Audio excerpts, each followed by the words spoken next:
মধ্যে নামিয়ে নিচ্ছি।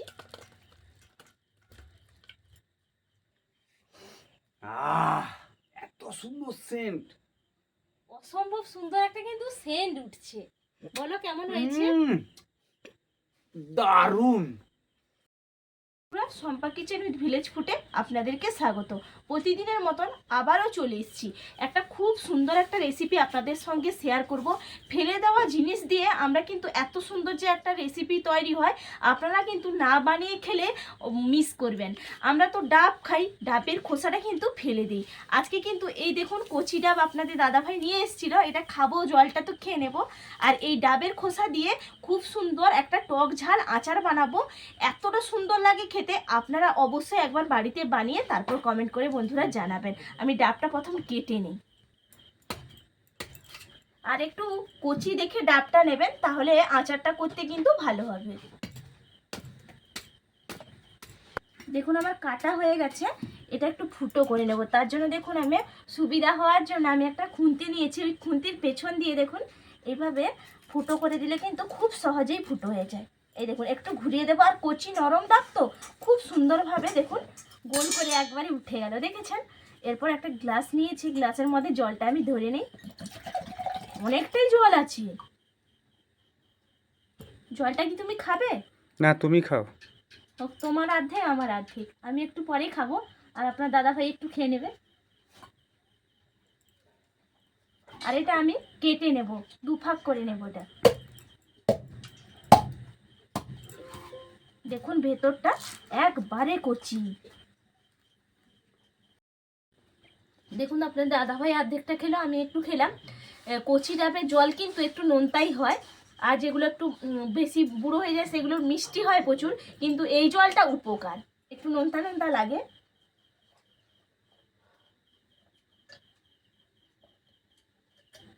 পেট পুরো ভরে গেল। দেখুন একটা বটি নিয়েছি, বটি দিয়ে আমি ডাবটা কেটে নেব। এইভাবে কেটে নিতে হবে, একটু লম্বা লম্বা করে কাটবো। যেইভাবে চালতা কাটা হয় পুরো সেম একইভাবে আমি কাটবো। দেখুন আপনারা দেখতেই পাচ্ছেন যে আমি কিভাবে কাটছি।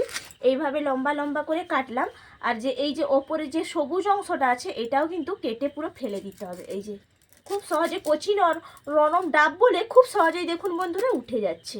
এই যে এটা কিন্তু আমি ফেলে দেবো, আর এরপর আমি দিয়ে দেবো। আপনারা চাইলে দু টুকরোও করে দিতে পারেন, কারণ অনেকটাই বড় আছে, আমিও দু টুকরো করে দেবো।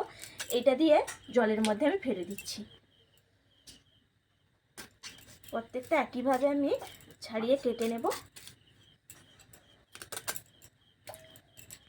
সবগুলো কাটা হয়ে গেছে, আর আমি জলের মধ্যেও ফেলে রেখেছি।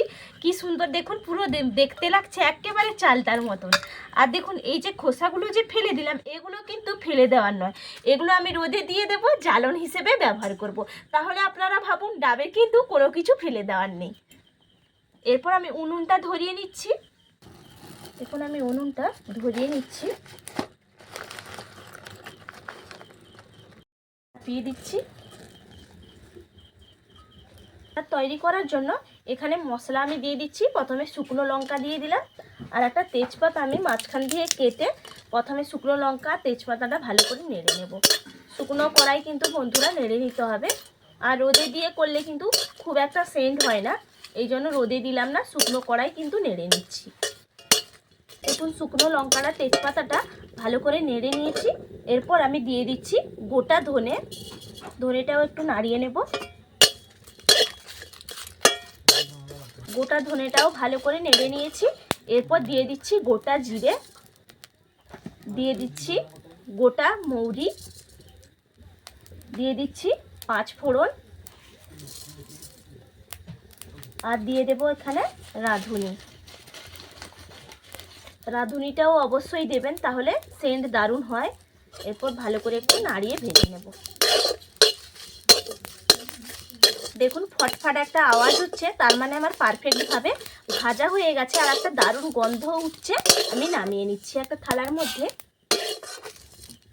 মশলাটা তো ভেজে নিলাম, এটা রেখে দেবো, একটু ঠান্ডা হলে তারপর গুঁড়ো করে নেব। শিলনোড়ার উপর রেখে দিচ্ছি, আর কড়াই তো এমনিতে বসানোই আছে, সেই কড়াইয়ের মধ্যে দিয়ে দেব জল।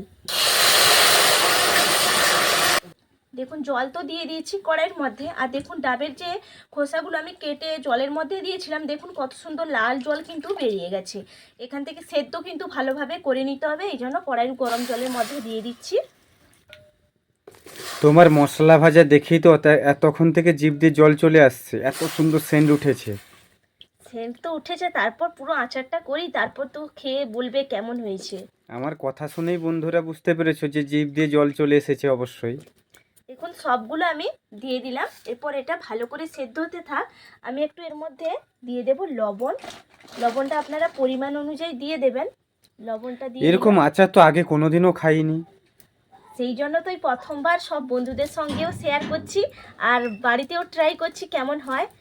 হলুদ গুঁড়িটাও দিয়ে দিলাম। এরপর এটা সেদ্ধ হতে থাক, সেই দিকে মশলাটা গুঁড়িয়ে নেব। আচার দিয়ে মুড়ি খাবো। আচার দিয়ে হোক খাবে। দেখুন শিলনোড়ার মধ্যে আমি গুঁড়িয়ে নিচ্ছি, আপনারা চাইলে মিক্সিতেও গুঁড়িয়ে নিতে পারেন।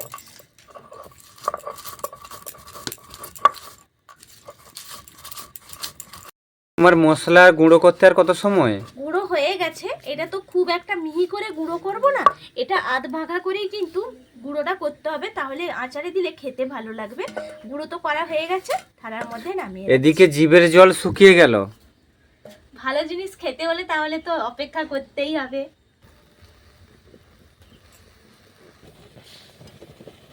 মশলা তো গুঁড়ো করে নিয়েছি, এটা আলাদা করে রেখে দিচ্ছি। আর দেখুন নিয়েছি গন্ধরাজ লেবুর পাতা, আর নিয়েছি পাতি লেবু। গন্ধরাজ লেবুটা পেলাম না, শুধু পাতাটাই আছে গাছের মধ্যে, লেবুটা শেষ হয়ে গেছে, এই জন্য পাতি লেবু নিয়েছি। এটা নিলেও কোনো অসুবিধা নেই। আর এখানে নিয়েছি দেখুন পাকা তেঁতুল। এই পাকা তেঁতুলটা একটু জল দিয়ে ভিজিয়ে রাখতে হবে, জল দিয়ে একটু ভিজিয়ে রাখছি। তাহলে আচার তো একটা জমজমাট হতে চলেছে। একবারে জমজমাটি। লেবুটা আমি কেটে নিচ্ছি, দিয়ে দেখুন একটা বাটি নিয়েছি, কাঁচের বাটির মধ্যে লেবুটা আমি চিপে বের করে নেব রসটা।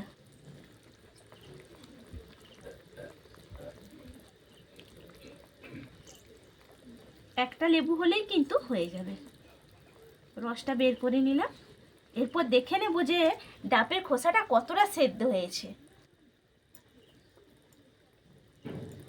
দেখুন এইদিকে ডাবের খোসাটা কিন্তু সেদ্ধ হয়ে গেছে। আমি নামিয়ে নেব, তার জন্য আমি একটা ছান্তা নিয়েছি, জল থেকে ছেঁকে তাহলে তুলতে সুবিধা হবে।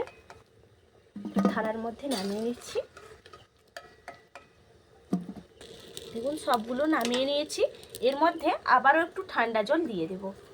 দেখুন এর মধ্যে গরম আছে তো, এই জন্য একটু ঠান্ডা জল দিয়ে ধুয়ে নেব আবার। দেখুন ভালো করে ঠান্ডা জলটা দিলাম বলে ঠান্ডা খুব সহজেই হয়ে গেল। থালাটা নামিয়ে রাখি, আর এই শিলনোড়ায় একটু থেতো করে নেব। এইভাবে একটু থেতো করে নিতে হবে চারিদি, খুব একটা বেশি থেতো করব না, দেখুন এইভাবে কিন্তু করতে হবে। তুমি যে কি করতে চলেছো আমি বুঝতেই পারছি না। আমি তো যত দেখছি তত অবাক হয়ে যাচ্ছি। তুমি খাওয়ার সিদ্ধ পর করলে তারপরে আবার তাকে আবার শিলনোড়াতে। খাওয়ার পর বুঝতে পারবে কি করলাম, তুমি শুধু দেখতেই থাকো। আমি তো দেখছি আর ভাবছি এরপরে কি হবে, এরপরে কি হবে। তুমি শুধু দেখো। পরপর দেখার ইন্টারেস্ট আরো বেড়ে যাচ্ছে আমার, যে এরপরে কি হবে। এখন আমার সবগুলো থেতো করা হয়ে গেছে। বন্ধুরা ভাবছেন হয়তো থেতো করলাম কেন, এটা থেতো করলাম কারণ এর মধ্যে তাহলে মিষ্টিটাও ভালো মতো ঢুকবে, আর মশলাটাও ঢুকলে ভালো করে খেতে ভালো লাগবে। এরপর এটা বানিয়ে নিই।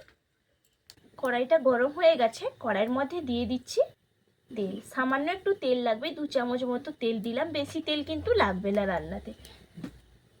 তেলটা গরম হয়ে গেছে, তেলের মধ্যে দিয়ে দিচ্ছি গোটা 5 ফোড়ন, একটু নাড়িয়ে নেব। এরপর দিয়ে দিচ্ছি ডাবের খোসাগুলো, তো ভালো করে ভেজে নেব। দেখতে কিন্তু পুরো চালতার মতন লাগছে না? হ্যাঁ পুরো চালতার মতো লাগছে। তুমি একদিন চালতার আচার করবে তো? হ্যাঁ চালতার আচার তো করবো অবশ্যই। বন্ধুরা যদি চালতার আচার দেখতে চান তাহলে কমেন্ট করে জানাবেন, আপনাদেরকে চালতার আচার করে দেখাবো। দেখুন ভালো করে আমি নাড়িয়ে ভেজে নিয়েছি। এরপর দিয়ে দিচ্ছি এর মধ্যে একটু জল।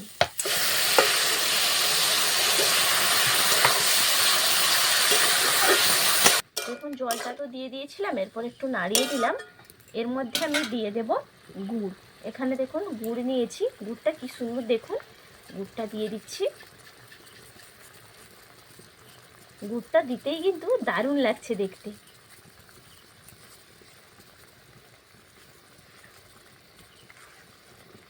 দেখুন গুড়টা ভালো করে মিশিয়ে নিয়েছি, একটু ফুটতে থাক। আচার কি এরকম রস থাকবে? না, এটা তো শুকোবে, ভালো করে ফুটিয়ে নেব না, তখন শুকিয়ে যাবে।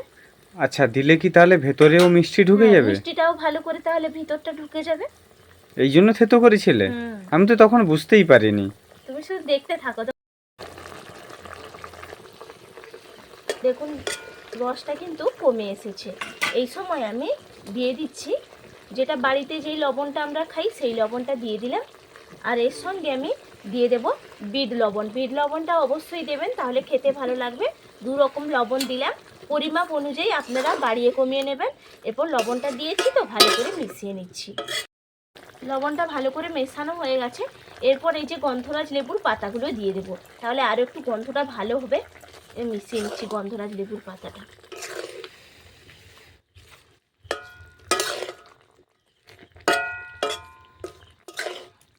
ভালো করে দেখুন বন্ধুরা মিশিয়ে নিলাম।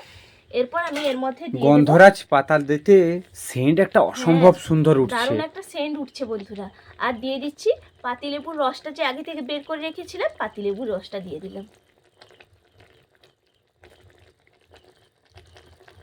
দেখুন লেবুটা তো দিয়েছিলাম, ভালো করে মিশিয়ে নিলাম।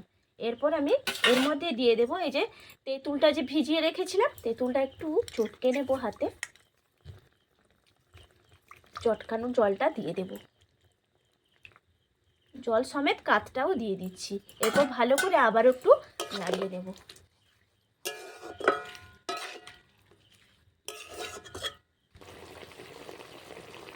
দেখুন আচারটা কতটা সুন্দর কালার চলে এসছে, আর গন্ধ পুরো মমও করছে একবারে।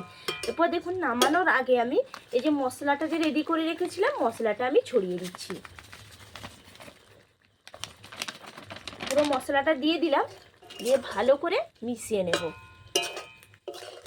দিয়ে 1 মিনিট মতো নাড়াচাড়া করে নামিয়ে নিলে রেডি হয়ে যাবে আচারটা। দেখুন একবারে মোমো করছে, সারা বাড়ি গন্ধে পুরো মোমো ছড়িয়ে যাচ্ছে। আর কালারটাও দেখুন অসাধারণ এসছে। তুমি একটু বাটিতে দাও। হ্যাঁ, একবারে নামিয়ে নেব তারপরে তো দেব।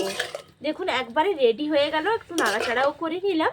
আমি নামিয়ে নিচ্ছি, তারপরে খাওয়া হবে। কেমন হয়েছে খেয়ে আপনাদেরকে বলা হবে। তো নামিয়ে নিয়েছি, রেডি তো হয়ে গেছে। এরপর আপনাদের দাদাভাই খাবে, ডেকে নেই, চলে আসো। ডাকতে হবে না, আমি বুঝতেই পেরে গেছি যে সেন্ট উঠছে মানে হয়ে গেছে আচার। চলে আসো। যাচ্ছি, একটু দাঁড়াও। আমি চলে এসেছি, তাড়াতাড়ি দাও। আমিও দিচ্ছি।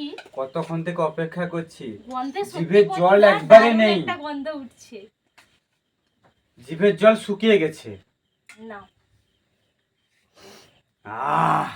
এত সুন্দর সেন্ট, অসম্ভব সুন্দর একটা কিন্তু সেন্ট উঠছে। বলো কেমন হয়েছে?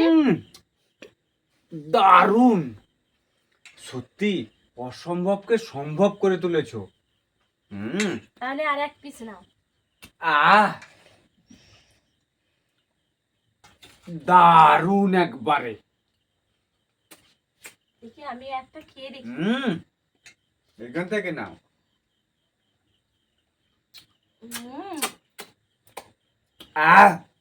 সত্যি হেভি লাগছে, আর এতটা সুন্দর গন্ধ উঠছে মানে বলার বাইরে। আপনারাও বন্ধুরা এইভাবে অবশ্যই একবার বানিয়ে দেখবেন, আর এই প্রসেসে করবেন। খেতে তো অসম্ভব সুন্দর লাগে, কোনো জিনিস কিন্তু ফেলে দেওয়ার নয়। ফেলে দেওয়া জিনিস দিয়ে যে এত সুন্দর আচার হয়, আপনারা না করলে কিন্তু বিশ্বাসই করতে পারবেন না। আর সবাই ভালো থাকবেন, সবাইকে অসংখ্য ধন্যবাদ। শান্তি পেল, একদম আমার জিভটা শান্তি পেল তখন যাকে আচারটা খেয়ে। সত্যি দারুণ হয়েছে। সবাই ভালো থাকুন, সুস্থ থাকুন, টাটা।